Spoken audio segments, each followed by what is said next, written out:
Hey y'all, Luna popping in to talk about how I was diagnosed with lupus SLE.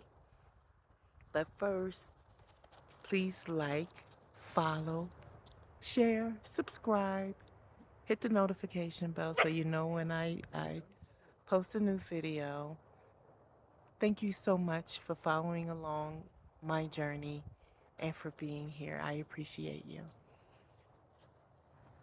In August of 2016, late August, I relocated from Phoenix, Arizona, back to my local area in Philadelphia to be with my now ex husband.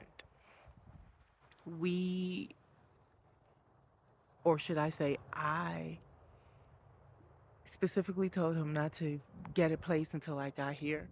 We were in a long distance relationship, and he couldn't get a place on his own without my input. I had to see it for myself. So when I moved, we stayed with his parents in his childhood home.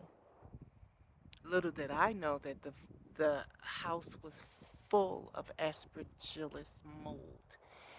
All I knew that it was a place that needed some significant cleaning and TLC, and that's what I did. I'm not going to reside in a place that was filthy, and I just wasn't going to do it. So I started cleaning.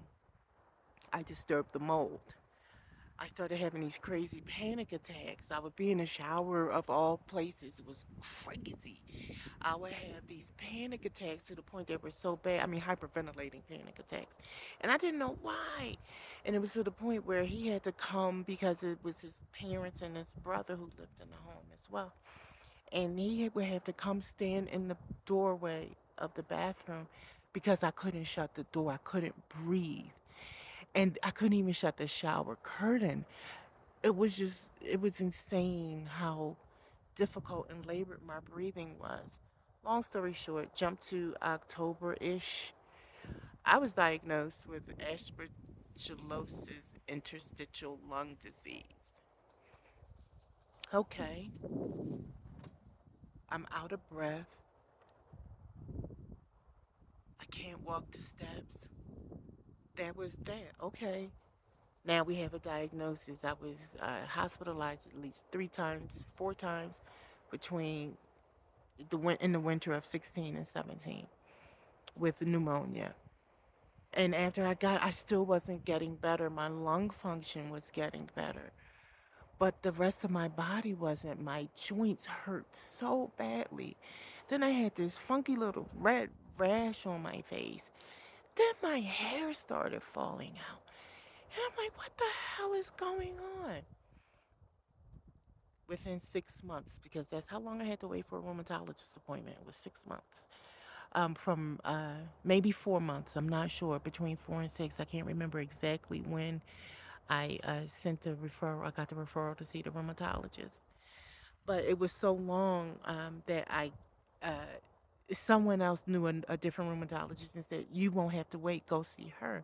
And I did, and I saw that woman, and she was very unprofessional and did a real piss poor job of listening to me and examining me. No blood work, nothing. And she told me I just needed to go to physical therapy to strengthen my legs. I knew she was wrong. I know my body, and I knew it wasn't operating properly. Uh, Even though I had waited, 4 to 6 months for the rheumatologist I wanted to see, that appointment was within 2 weeks after that new appointment I got. And I kept it. Thank goodness I didn't cancel that appointment. And I kept it. One blood test. Well, I don't know what blood test, how many blood tests he did, but he did the blood test, came back in the room and said, you have lupus, systemic lupus. And systemic, for those of you all who don't know, means it can attack any organ. And it had already attacked my skin by giving me the malar and the non-scarring alopecia, which took all of my hair out. And I'm still recovering from hair loss. It was total loss, but now I've locked it up so it looks a little bit shorter than if it was stretched out. But yeah, and I stopped dyeing my hair too. I don't know how I feel about that. But anyway, so I'm put on Rituxan chemotherapy for my lupus intervention. I was given Cellcept, hydroxychloroquine, and a Rituxan. I had severe reactions to the Cellcept. Let me backtrack. I took the Cellcept first for a year before they took me off of the Cellcept and gave me Rituxan because my body just couldn't take it. It did something really, really bad to my GI tract. And it's known for that. I don't know why they still push something that's known to be so funky to your GI tract. But they gave it to me and they kept playing with the dosages of the Cellcept, but nothing would work. I was just sick all the time. And that's when they introduced the Rituxan chemo, which was, oh my God, I don't know which was worse. Well, the Cellcept was worse because the Rituxan was, I got it 4 times a year. Every 6 months, it was two infusions.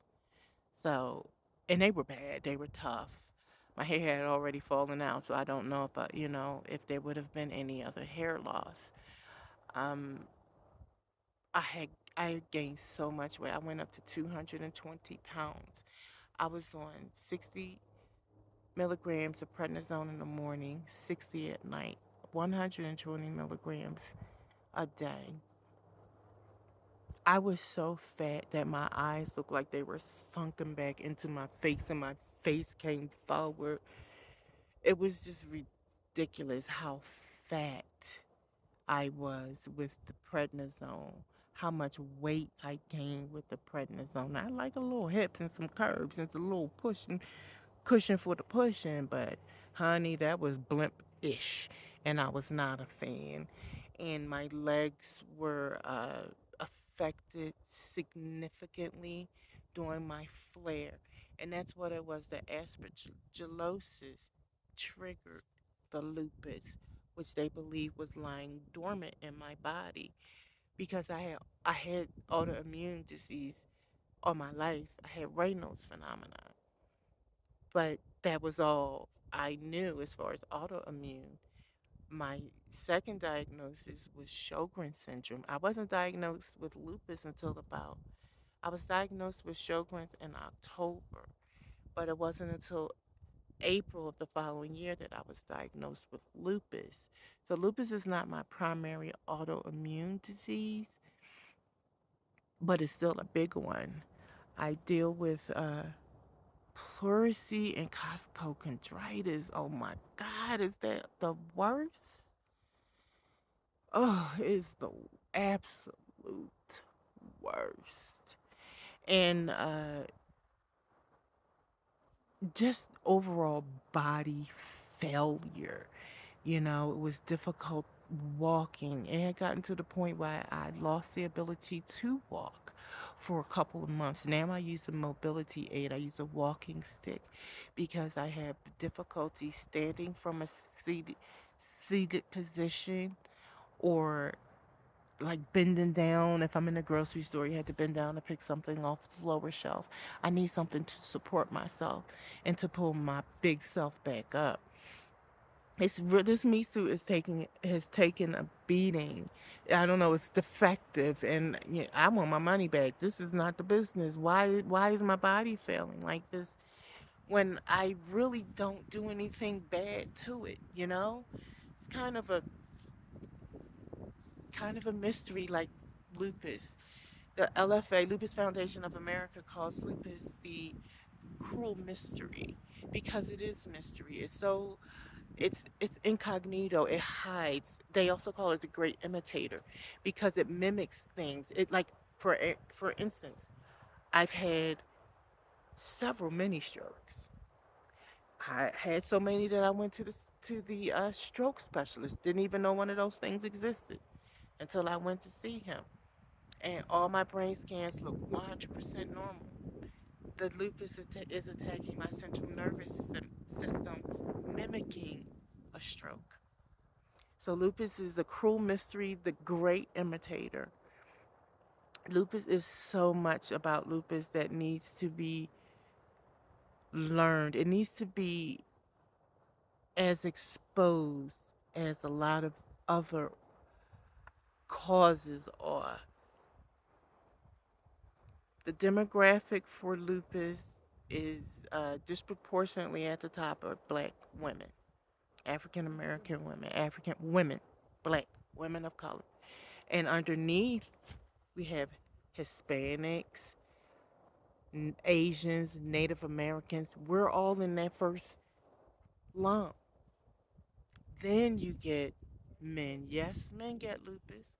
Yes, white people get lupus, but at a much less affected rate. And there's a little study, it's a big study going on with the connection with white people with red hair and lupus.